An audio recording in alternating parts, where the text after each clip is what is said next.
आपने अगर अभी तक मेरे चैनल को सब्सक्राइब नहीं किया है तो जल्दी से सब्सक्राइब करें और हाँ, बेल आइकन दबाना बिल्कुल न भूलें ताकि आपको अगली वीडियो का नोटिफिकेशन मिल सके। Hello, good morning friends.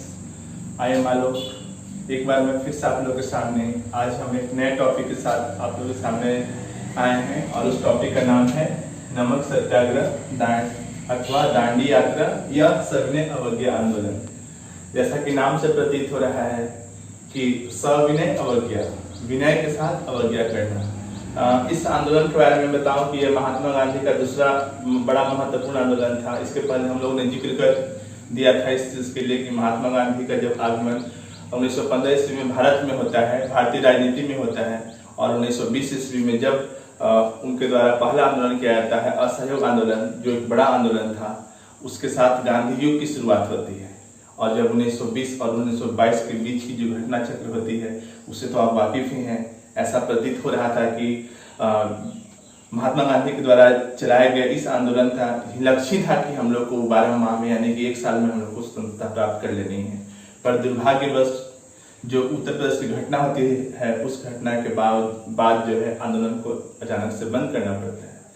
तो उसके बाद भारतीय इतिहास में एक लंबे अंतराल तक महात्मा गांधी की जो भूमिका होती है वो गौण हो जाती है। न सिर्फ उनकी प्रतिष्ठा में कमी आती है बल्कि इसके साथ साथ जो आंदोलन जो अपनी पराकाष्ठा पे जा रहा था वो धीरे धीरे कम होने लगता है। और इस काफी लगभग 10 वर्षों के बाद एक बार फिर महात्मा गांधी अपनी पूरी ऊर्जा के साथ अंग्रेजों के विरुद्ध खड़े होते हैं और उसकी शुरुआत नमक कानून को तोड़ करके करते हैं। तो हम लोग आज पढ़ेंगे इसमें कि जो नमक सत्याग्रह था या दांडी मार्च था या सविनय अवज्ञा आंदोलन है वो क्या है और इसकी पृष्ठभूमि कैसे लिखी गई। तो उसके पहले मैं आपको पहले बता चुका हूँ कि इतिहास में होने वाली कोई भी घटना यूं ही नहीं होती है। हर एक घटने के पीछे कुछ न कोई ताना बाना होता है। पहले हमें उन्हें समझना होगा कि आखिर क्या कारण था कि एक बार फिर से पूरा देश, भारतीय जनता, पूरा जनमानस महात्मा गांधी की ओर देखना आरंभ करता है। हाँ, ये वही महात्मा गांधी के बारे में जिनकी प्रतिष्ठा में कमी आती है जब वो अपने आंदोलन को समाप्त कर देते हैं। तो हम देखते हैं और चलते हैं अब साइमन कमीशन के बारे में, जिसके बारे में मैं एक पिछली कक्षा ले चुका हूं, जिसमें मैंने ये बताया था कि साइमन कमीशन का जो पुनर्गठन या उसका गठन किया जाता है 1919 में जो सुधार हुए थे उन सुधार के बाद हर एक 10 वर्षों पर एक सुधार की बात होती है या एक पुनर्मूल्यांकन की बात होती है, जिसमें हर एक 10 वर्ष पर प्रशासनिक मूल्यांकन की बात थी। तो यहाँ पर चूंकि इंग्लैंड में डेमोक्रेटिक और जो कंजर्वेटिव पार्टियां थी उन लोगों के बीच में मतभेद के बाद वहां पर अचानक से साइमन कमीशन का गठन किया जाता है, जिसके बारे में मैंने बताया था।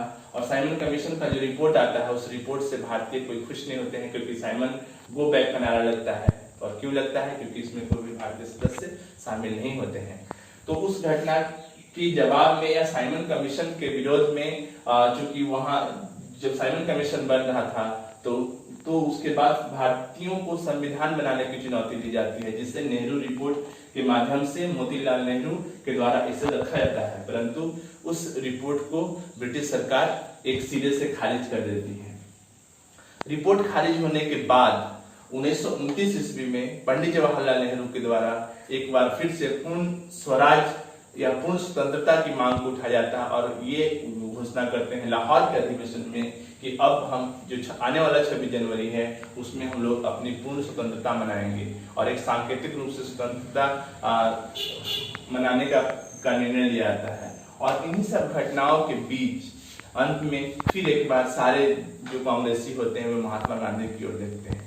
मैं इन सब चीजों के बीच में एक चीज और आपको बता दूं, 1929 ईस्वी में अंतर्राष्ट्रीय जो स्थिति थी वो कुछ इस प्रकार की थी कि प्रथम विश्व युद्ध की समाप्ति के बाद 1929 ईस्वी में पूरे विश्व में एक आर्थिक मंदी का दौर आता है और आर्थिक मंदी का प्रभाव विश्व के साथ साथ भारत पर भी पड़ता है, जिस कारण देश में महंगाई, बेरोजगारी की समस्या बढ़ती है, जिससे भारतीय जनमानस, भारत का वो वर्ग, चाहे वो मध्यम हो चाहे पूंजीपति हो, वो सारे वर्ग जो हैं उससे कहीं न कहीं प्रभावित होते हैं। तो लाहौर अधिवेशन के बाद सविनय अवज्ञा आंदोलन की पृष्ठभूमि तैयार होती है और हम देखते हैं आगे कि सविनय अवज्ञा जो आंदोलन था जो होता है उसमें उसके पीछे उसकी कैसी गाथा शुरू होती है।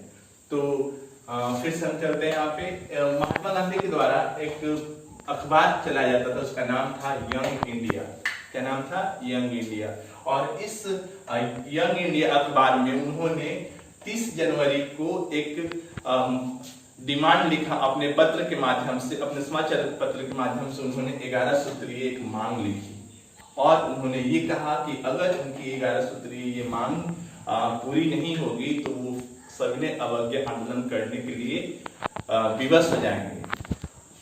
और जब पेपर में 30 जनवरी को उन्होंने इस चीज को निकाला तो भारतीय जनमानस के लोग जो थे, भारतीय जनमानस था, वो इस चीज को बड़े अच्छे ढंग से, बड़ी बहुत ही गंभीरता से उनकी इन बातों को समझता है और प्रयास करता है, जानने का प्रयास करता है कि क्या जो ये 11 सूत्रीय मांग है वो किन लोगों के लिए है, क्या उसमें उनका कोई कार्य निहित होता है या सिद्ध होता है।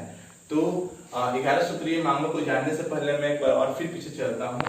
2 मार्च 1930 ईस्वी को एक बार फिर से उन 11 सूत्रीय मांगों को पत्राचार के माध्यम से वो लॉर्ड इरविन, जो भारत के वायसराय थे या भारत सचिव कह सकते हैं, और रैंडी मैकडोनाल्ड जो लंदन में बैठे हुए थे, जो भारत के सचिव थे, उन लोगों के पास वो पत्राचार करते हैं और वो कहते हैं कि अगर हमारी 11 सूत्रीय मांगों को पूरा नहीं किया जाएगा तो हम लोग आंदोलन करने पर विवश होंगे। तो हम देखते हैं कि आखिर वो 11 सूत्रीय मांग क्या थे और ऐसी क्या बात थी कि वो आंदोलन करने के लिए विवश हुए। तो चलते हैं 11 सूत्रीय मांगों पर और हम देखते हैं कि क्या बात थी। तो उन्होंने मांग को तीन अलग अलग भागों में बांटा। पहला था किसानों के लिए। किसके लिए? किसानों के लिए। तो जो किसान थे उनके लिए उन्होंने 2 मांग रखी। पहला कि भू राजस्व में 50% की कमी। जैसे कि मैं बता चुका था कि भारत जो भारतीय थे या भारतीय जो किसान थे उनसे अंग्रेजों के द्वारा बहुत अधिक लगान लिया जाता था।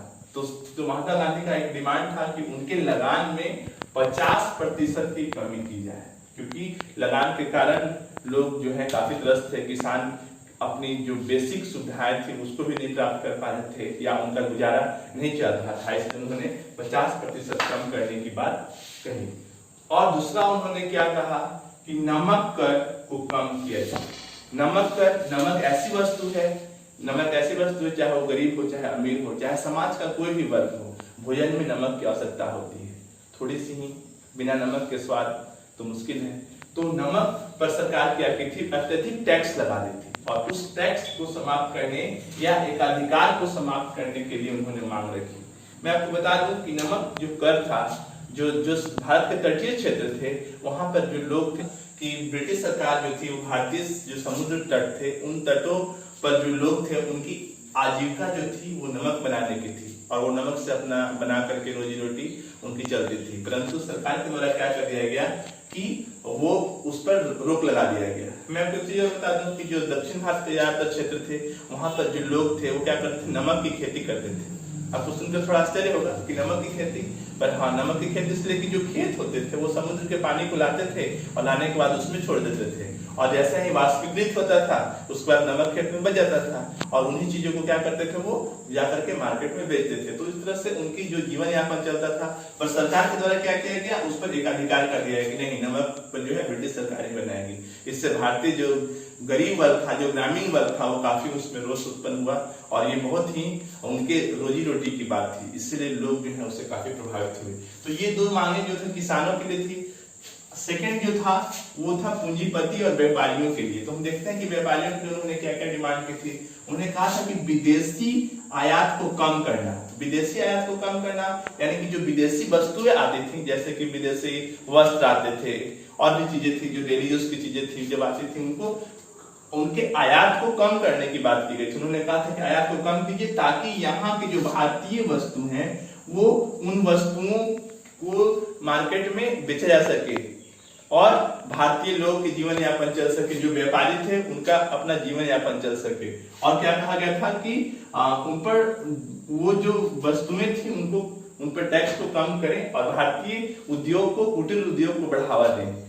ये डिमांड था। दूसरा था कि भारतीय समुद्र तटों का संरक्षण, वो भारतीय जो समुद्र तट थे उन पर जो है भारतीय जहाज जो है उनको संरक्षण मिले, यानी कि जो भारतीय जहाज है उनको अधिक से अधिक उनको उसका लाभ दिया जाए, ताकि भारतीय जो रोजगार है, भारतीय जो व्यापारी हैं वो अच्छे ढंग से व्यापार कर सकें, और विदेशी जो व्यापार हैं जो जहाज आते हैं उनसे अधिक टैक्स लिया जाए, जबकि भारतीयों को आर्थिक रूप से मजबूत करने की एक प्रकार की पहल थी। तीसरा था रुपए के विनिमय दर को घटाई जाए। तो रुपए के विनिमय दर को, जैसे एक्सचेंज विनिमय मतलब एक्सचेंज होता है, तो उसको घटाने की बात थी। तो पहले जो था 1 शिलिंग था, ठीक है, 1 शिलिंग से घटा करके उसको 4 पैसे में बदलने की बात महात्मा गांधी के द्वारा की गई थी। इससे जो है पूंजीपति और जो व्यापारी वर्ग थे उनसे उनको काफी राहत मिलता, और उन लोगों को ये लग रहा था जो जब रूपरेखा तैयार की गई थी 11 सूत्रीय मांग की, तो इसमें व्यापारियों को विशेष रूप से ध्यान रखा गया था। तो हम अपने देख चुके हैं कि किसानों के लिए 2 मांगे थी और पूंजीपतियों के लिए 3, तो 3 और 2 कितने होंगे 5, ठीक है। अब देखते हैं आम जनता के लिए उन्होंने क्या क्या किया था या क्या डिमांड की थी 11 सूत्रीय मांगों में। तो उनका था डिमांड की सिविल सर्विस, यानी कि जो नौकरशाह लोग हैं, और एक विशाल सेना अंग्रेज रखती थी, तो उस सेना पे जो खर्च हो रहा है उसमें 50% की कमी की जाए, क्योंकि पैसा सरकार जो टैक्स का पैसा था वो किसका था, किसानों का था, भारतीय जनता का था, और उस पैसे का इस्तेमाल कहाँ हो रहा था, जो सरकारी नौकरशाह थे वो उसका इस्तेमाल करते थे, जो कहीं ना कहीं यह एक अच्छी बात नहीं थी, या फिर कह सकते हैं कि भारतीयों का शोषण भारतीय के पैसों के द्वारा ही ब्रिटिश सरकार में जो ऑफिसर बैठे होते थे, सेना होती थी, वो शोषण करती थी। तो उन्होंने डिमांड किया कि इनकी जो है वो टैक्स को कम किया जाए। दूसरी चीज था मद्यपान पर रोक और नशीली वस्तुओं पर रोक। मद्यपान जानते हैं कि मैं आपको चीज बता दूं कि भारत में जो चाय की जो आदत लगाई गई है, चाय है, वो ब्रिटिशर्स के द्वारा लाया गया है चाइना में। अब आज के दौर में देखिए बहुत सारे ऐसे लोग हैं कि चाय अगर उनको सुबह नहीं मिलेगी तो वो उनका दिन नहीं स्टार्ट होता है। तो दूसरी चीज ये थी कि मद्यपान जो है अलग अलग जगह पर ब्रिटिशर्स के द्वारा जो था आसानी से जगहों पर लोगों को मद्यपान करने के लिए या मुफ्त में दिया जाता था, जिससे क्या होता था कि लोग नशे में रहते थे, उनको राजनीतिक स्थिति से या भारतीय राजनीति में क्या है उनको बहुत ज्यादा मतलब नहीं था। तो इनको इस पर रोक लगाने की बात कही कि नहीं, इस पर रोक लगाइए, ये बहुत आवश्यक है।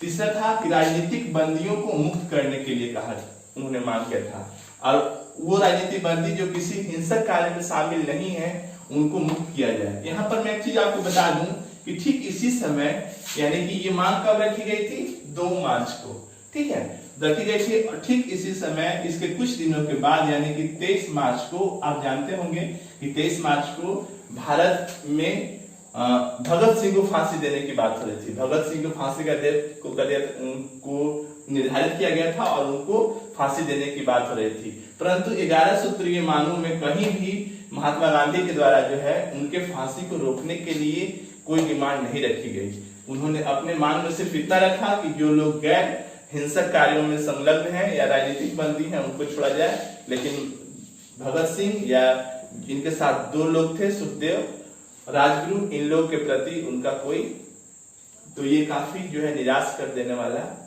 बात है। उसके बाद अगला जो डिमांड था वो शस्त्र कानून में परिवर्तन के लिए था।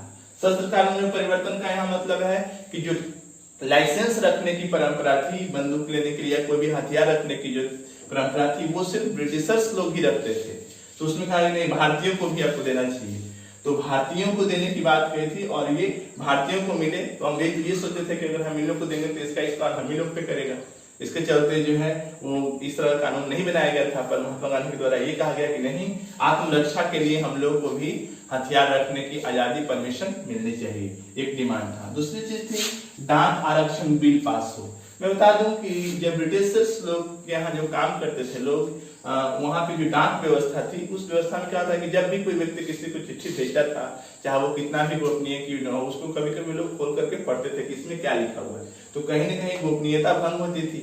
तो महात्मा गांधी के द्वारा ये कहा गया कि डाक आरक्षण बिल पास हो, जिसमें लोगों की गोपनीयता को भंग नहीं की जाए, और साथ में उनको ये अधिकार मिले कि वो डाक सुविधा का इस्तेमाल कर सकें। और छठे जो मांग था वो गुप्तचर विभाग पर जन नियंत्रण।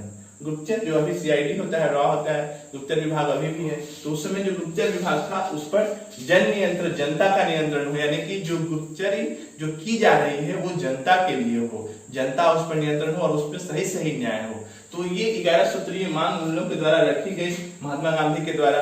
पर अगर हम देखें इन मांगों को तो इसको हम 3 भाग में बांटते हैं। किसानों के लिए 2 मांग, पूंजीपतियों के लिए 3 मांग और आम जनता के लिए 6 मांग। तो ये सारे मांगों को हम अगर समराइज करें तो आपको ज्ञात होगा कि महात्मा गांधी के द्वारा जो प्लान बनाया गया था संविधान का आंदोलन करने के लिए, उसमें उन्होंने किसानों को भी शामिल किया, पूंजीपतियों को भी शामिल किया और जनता को भी शामिल किया। तो यह एक अच्छी पहल थी कि मांगों को रखा जाए और अगर नहीं पूरा होता है तो हम लोग उसके बाद आंदोलन करेंगे। तो हम इसके जब ये लेकर के मांग जाते हैं 2 मार्च 1930 ईस्वी को, तो महात्मा गांधी के इन मांगों को एक सिरे से खारिज कर दिया जाता है। और जब ये खारिज होता है तो उसके बाद महात्मा गांधी क्या करते हैं, जिसके बारे में हम लोग पढ़ेंगे कि नमक सत्याग्रह आंदोलन आरंभ करते हैं। तो हम इसके दूसरे भाग में, वीडियो के दूसरे भाग में पढ़ेंगे कि नमक सत्याग्रह जो आंदोलन आरंभ हुआ उसकी क्या रूपरेखा थी और उसका कैसे विस्तार हुआ,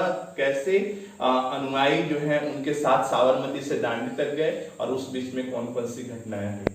तो आज के वीडियो के लिए इतना, हम अगली कक्षा में देखेंगे नमक सत्याग्रह आंदोलन। धन्यवाद।